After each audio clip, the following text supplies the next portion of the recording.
Pakistan admits that India's most wanted terrorist Dawood Ibrahim is residing in Karachi, proscribes 88 terrorists including Dawood, Hafiz Saeed and Masood Azhar in compliance with the list issued by the UNSC.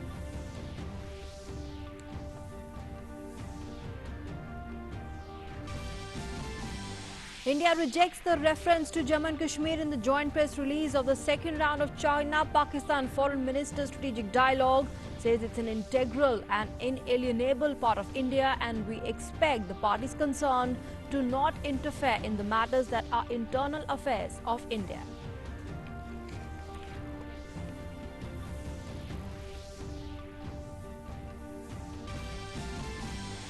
Prime Minister Modi convenes meeting to discuss ways to boost the toy manufacturing in India. The Prime Minister says that toys aligned with Indian culture and ethos should be used as pedagogical tools across all the Anganwadi centers and the schools for all-round development of the children.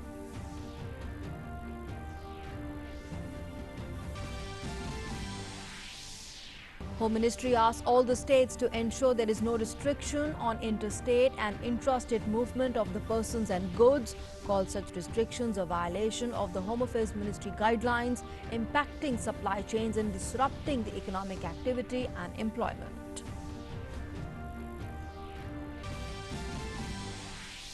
India crosses a crucial milestone in the fight against COVID-19, tests more than 10 lakh people in a day. The recovery rate rises to nearly 75% across the country, with highest ever single-day peak of 63,631 recoveries, taking the total to over 22 lakh recoveries. In international news, nearly 24 massive wildfires continue to ravage parts of California. The fires have incinerated nearly 700 buildings, spreads over 1 lakh acres. Several houses in the area burnt down by the fire. 14,000 firefighters have been deployed to douse the blazes.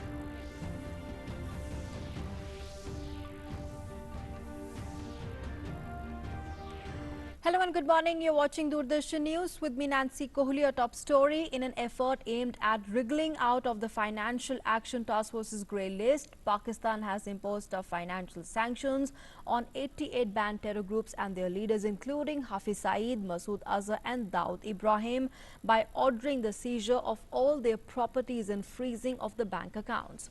The Paris-based Financial Action Task Force had put Pakistan on the grey list in June 2018 and asked Islamabad to implement a plan of action by the end of 2019. But the deadline was extended later due to the COVID-19 pandemic.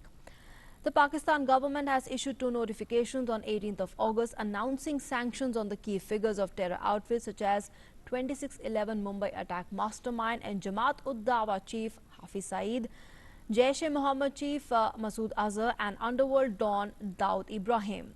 Pakistan has ordered the seizure of all the movable and immovable properties of these outfits and individuals and the freezing of their bank accounts. Now, these terrorists have been barred from transferring money through financial institutions, the purchasing of arms and also travelling abroad.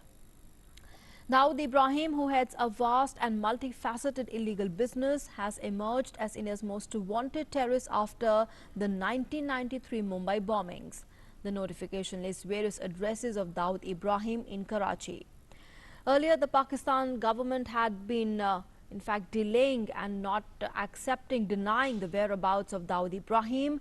The notifications announced sanctions on key figures of terror outfits such as Jamaat-ud-Dawa, Jaish-e-Mohammed, Taliban, ISIS, Haqqani Group, Al-Qaeda and others.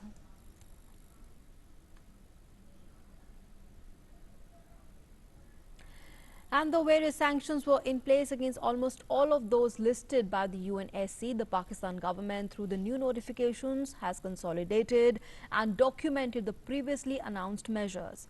It is believed that the latest move by the Pakistan government is part of its efforts to wriggle out of the grey list of the global money laundering and the terror financing watchdog, the Financial Action Task Force. Now, with Pakistan's continuation in the grey list, it will be difficult for it to get financial aid from the IMF, the World Bank, the ADB and the European Union, and also in fact further enhancing problems for the nation, which is in a precarious financial situation. And if Pakistan fails to comply with the FATF directive by October, there is every possibility that the global body may put it in the blacklist along with North Korea and Iran.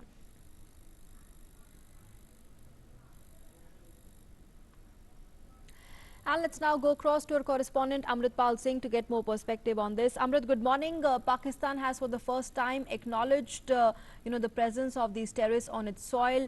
And of course, this is happening to avoid the FATF blacklisting. But what would your assessment be, as far as its sincerity is concerned, Amrit, Pakistan's sincerity is concerned, because it is often under question what this development would really mean?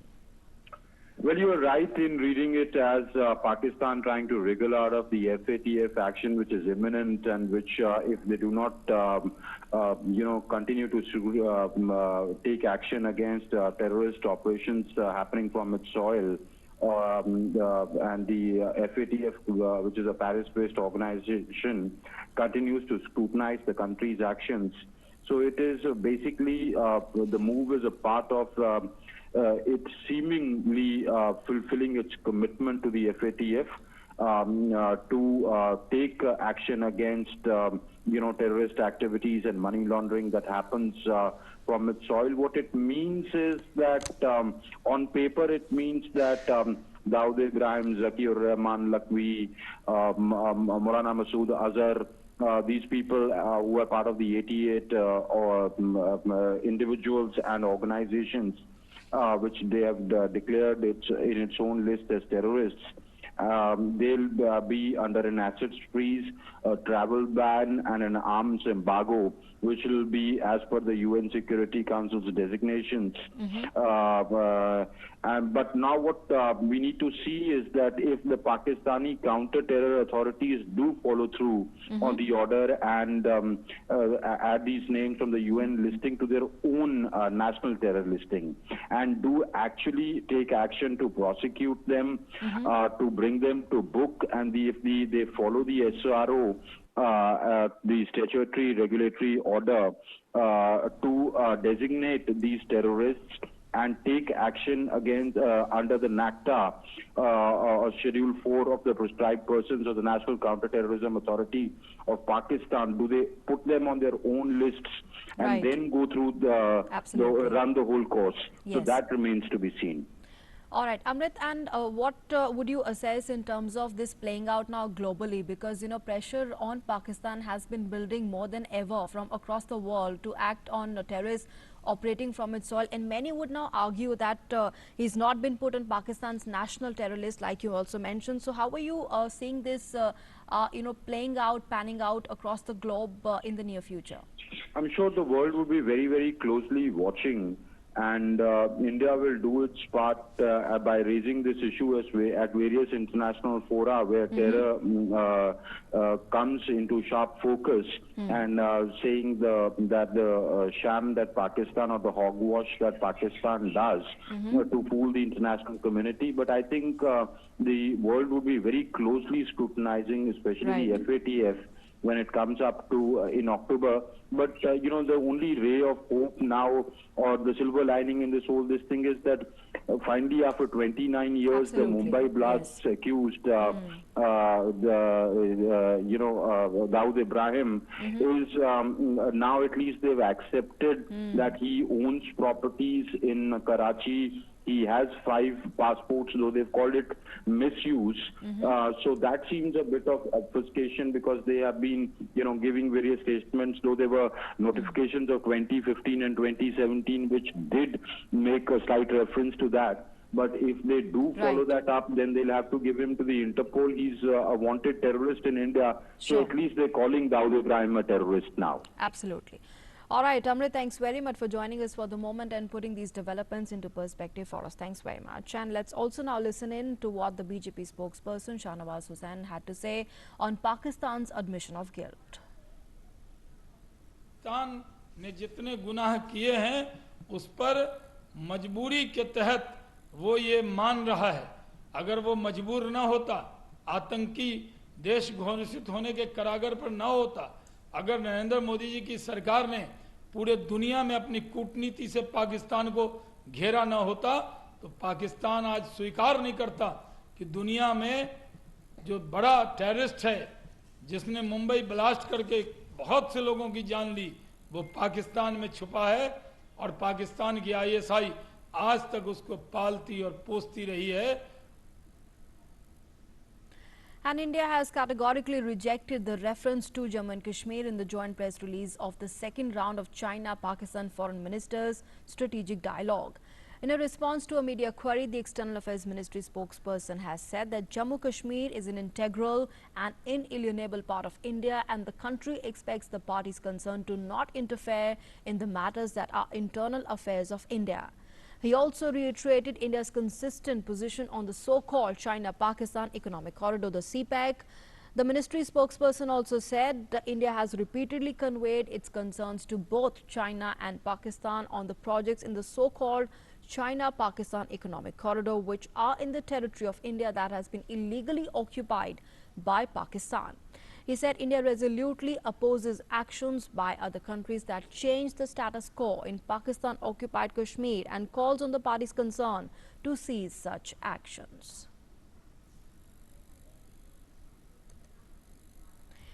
And once again, let's go back to my colleague Amritpal Singh. Amrit, so once again, India categorically, that rejection coming in from India once again as far as discussing any matter vis-a-vis Jammu Kashmir, calling it, interference of the internal affairs of India. Absolutely. I mean, this was on expected lines. This has been India's consistent position, Nancy, that Jammu and Kashmir is an integral and an inalienable part of India. Absolutely. India expects and has repeatedly raised this with Pakistan and China that please do not nationalize this. People have no locus standi to speak on this. This is a part of India. In fact, India went to the length of telling both China and Pakistan through this statement or through this reaction that, what they call CPEC or the China-Pakistan Economic Corridor actually runs through territory which we consider as a part of India and which is in illegal occupation of Pakistan, which is Pakistan-occupied Kashmir. And therefore, those any activity or any economic activity on that land without India's consent is totally illegal. So this has been repeatedly conveyed to China, to Pakistan, and Pakistan is bound by its, commitments to India, be it under the Simla Agreement or, the 1999 agreement that Jammu and Kashmir, India is ready to discuss, but that remains a bilateral issue between India and Pakistan, and it is India will brook no international interference or any third-party interference. And so clearly, when the foreign ministers of Pakistan and China meet for a strategic dialogue, they have no locus standi to issue any kind of joint communique regarding the status of Indian Jammu and Kashmir. All right, Amritpal Singh, thanks very much for joining us and sharing those inputs. Thanks very much. And moving on now, Prime Minister Narendra Modi held a meeting with the senior ministers and the officials to discuss ways to boost manufacturing and the global imprint of Indian toys. Prime Minister Modi said India is home to several toy clusters and thousands of artisans who produce indigenous toys which not only have cultural connect but also helps in building life skills and psychomotor skills among children at an early age. He also said such clusters should be promoted through innovative and creative methods. Highlighting importance of toys in molding a child's mind, Prime Minister Modi said toys aligned with Indian culture and ethos should be used as pedagogical tools across all the Anganwadi centers and the schools for the all-round development of children.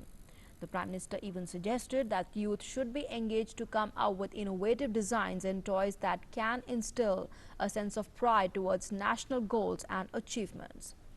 Prime Minister Modi noted that toys can be an excellent medium to further the spirit of Ek Bharat, Shresth Bharat, and exhorted that toys should reflect India's value system and culturally established environment-friendly approach. He also suggested using tourism as a tool to promote India's culture, especially in the regions which are renowned for handcraft toys. Prime Minister Modi also emphasized the need to organize hackathons for youth and students for innovations in toy technology and design, including online games, to reflect the Indian ethos and values as well. And laying emphasis on fast-growing digital gaming arena, Prime Minister said India should tap the huge potential in this area and lead the international digital gaming sector by developing games that are inspired from Indian culture and folk tales. And moving on now, the Home Ministry has asked all the states to ensure there is no restriction on interstate and intrastate movement of persons and goods. The Home Ministry has called such restrictions a violation of the Home Affairs Ministry guidelines impacting the supply chains and disrupting economic activity and employment. India's three-pronged strategy of test, trace and treat is proving to be a success as far as battling COVID-19 pandemic is concerned. And one tangible outcome of this strategy is that the fertility rate has dropped to 1.87%. India has also crossed a crucial milestone in the fight against COVID-19. Test more than 10 lakh people is happening in a day, and the Arogya Setu team meanwhile has worked on a new innovative feature which is called Open API Service. Let's find out more. Keeping to its promise of exponentially increasing the daily COVID-19 tests to 10 lakhs, India crossed a significant milestone in its fight against COVID-19 on Saturday. In a testament to the determined, focused, consistent and coordinated efforts of centre and state governments, India conducted more than 1 million tests in the past 24 hours. With 10,23,836 tests done, India achieved its resolve to test 10 lakh samples daily. With this achievement, the cumulative test count stands at 3,44,91,073. India achieved another milestone as it recorded highest ever single-day recoveries of 63,631 in the last 24 hours. With this, the recovery rate has reached 74.69%. This has also led to declining case fatality rate, which stands at a new low of 1.87%. India's total recoveries now exceed the total active cases of 6,97,330 by more than 15 lakhs. The record high recoveries have ensured that the actual caseload has reduced and currently comprises only 23.43% of the total positive cases. About 4 or 5 weeks back, I had promised to the country that within 12 weeks we shall be doing 1 million tests per day.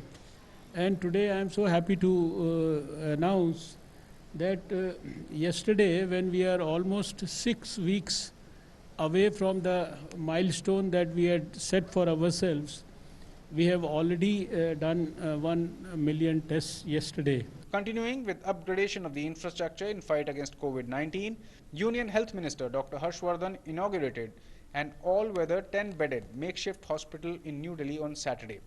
The hospital has been constructed by CSIR's Central Building Research Institute in collaboration with NDRF to strengthen the nation's fight against COVID-19. At the same time, the Union Minister assured that work on corona vaccine is progressing at a rapid pace in India. 3 vaccine candidates are already in the clinical trial phases, 2 in the phase 1 and phase 2 trials, and the third one in phase 3 clinical trials. And I hope that in the next couple of months we should successfully complete these trials, and once we have discovered an effective, successfully implementable, useful vaccine, we shall certainly ensure that India procures those vaccines and we start giving them to our most vulnerable people. At the same time, the centre has asked the states that there should be no restriction imposed on interstate and intrastate movement of persons and goods and services during the present prevailing Unlock 3 guidelines. Meanwhile, in the fight against COVID-19, the Arogya Setu team has worked on a new innovative feature which is called Open API Service. In order to help businesses and economy to start functioning while being safe, the Open API Service enables organizations to check the status of Arogya Setu and integrate it. The Open API Service of Arogya Setu addresses the fear or the risk of COVID-19 infections and help the people, businesses and the economy to return to normalcy. The Open API Service of Arogya Setu can be availed by organizations and business entities who are registered in India with more than 50 employees, and they can use the service to query the Arogya Setu application in real time and get the health status of their employees or any other Arogya Setu user who have provided their consent for sharing their health status with the organization. With inputs from Tapas Bhattacharya in New Delhi, DD India. And shifting focus now, in Uttar Pradesh, 132 new villages have been affected by the floods in the last 24 hours. 16 districts including Ayodhya, Lakhimpur, Azamgarh and Balia are reeling under the impact of the floods. NDRF and the SDRF teams have been deputed on the directions of the Chief Minister. Around 1,900 shelters for the flood victims have also been set up in the state. 1,17,597 food grain kits have been distributed so far. 1,063 boats are engaged in rescue and relief operation. Besides that, 784 flood camps have also been set up in the state. 288 mobile health teams are on duty. The administration has directed the district magistrate to monitor situations in the flood-affected areas. Let's go across now to our correspondent Ashutosh, who's joining us from Lucknow this morning. Ashutosh, good morning. The situation there pretty grim in the state of Uttar Pradesh, and rescue relief operation going on a war footing. What can you share with us as far as the flood situation that's panning out in the state is concerned? Good morning Nancy. जिस तरह से हिमालय की पहाड़ियों में लगातार monsoon के जाते हुए बारिश हुई है, जिसके चलते नेपाल के तमाम जलाशयों में पानी इकट्ठा हो गया, वहां से पानी छोड़ा गया, जिसके चलते गंगा, घाघरा, राप्ती और शारदा नदियां बिल्कुल उफान पर हैं, जिसके चलते 14 जिलों में बाढ़ का जबरदस्त प्रकोप है। घाघरा बाराबंकी के एल्गिन ब्रिज और बलिया में तुर्तीपार में खतरे के निशान से ऊपर बह रही है। राप्ती नदी गोरखपुर के बड़घाट में खतरे के निशान से ऊपर है। बूढ़ी राप्ती ककरही में, सिद्धार्थनगर में खतरे के निशान से ऊपर है। लगभग 14 जिलों में प्रभाव पड़ा है इसका। बड़े पैमाने पर प्रदेश सरकार ने बाढ़ राहत कार्य चलाया है। कल विधानसभा में उत्तर प्रदेश के मुख्यमंत्री योगी आदित्यनाथ ने कहा कि जिस तरह से हम कोरोना की चुनौती से लड़ रहे हैं, उससे भी कहीं जोर हमें लगाना पड़ रहा है कि बाढ़ से लोगों को बचाया जा सके, उन तक राहत पहुंचाई जा सके। और बाढ़ की ये विभीषिका जो है लगभग हर साल, खासतौर पर जब नेपाल से पानी छोड़ा जाता है तो उसके बाद घाघरा, राप्ती एकदम तूफान पर होती है। इसके चलते सैकड़ों हेक्टेयर फसल बर्बाद होती है। बर्बाद हुई फसल का मुआवजा देने के लिए भी मुख्यमंत्री ने निर्देशित किया। All right, so floods there unleashing its fury and causing extensive damage to people and of course livestock as well in the state of Uttar Pradesh. Thanks very much, Ashutosh. We'll keep tracking all the developments with you through the day-to-day. And the flood situation in Bihar is also still critical. All the flood water has receded from many areas of North Bihar. However, some new areas have been hit by the floods of the river. At present, over 83 lakh population of around 1300 panchayats in 130 blocks of 16 districts of the state are facing the wrath of floods. The water level in Buxar, Digha and Gandhi Ghat is above the danger mark. Additional teams of the SDRF and the NDRF have been sent to Buxar and Bhojpur. The Bagmati river is above the danger mark at Karshuna, Beniabad and Hayagat, while the Budi Gandak river is flowing below the danger mark at Sikandarpur in Muzaffarpur. More than 5,000 people have taken shelter in 6 relief camps in Khagadia and Samastipur. The process of sanitation has been sped up in the areas from which the flood waters have receded. The Met Department has forecast generally cloudy sky and sporadic rain in most parts of the state for the next 2 days. Let's get an update from Salman Haider from Patna. Salman, the situation there pretty grim in Bihar, especially North Bihar, that continues. What's expected today and tomorrow? Actually, Nancy, the situation is easing out in North Bihar, as you already said. But due to rise in Ganga river, the threat of flood has increased in Munger, Ara, in Bhojpur and Buxar.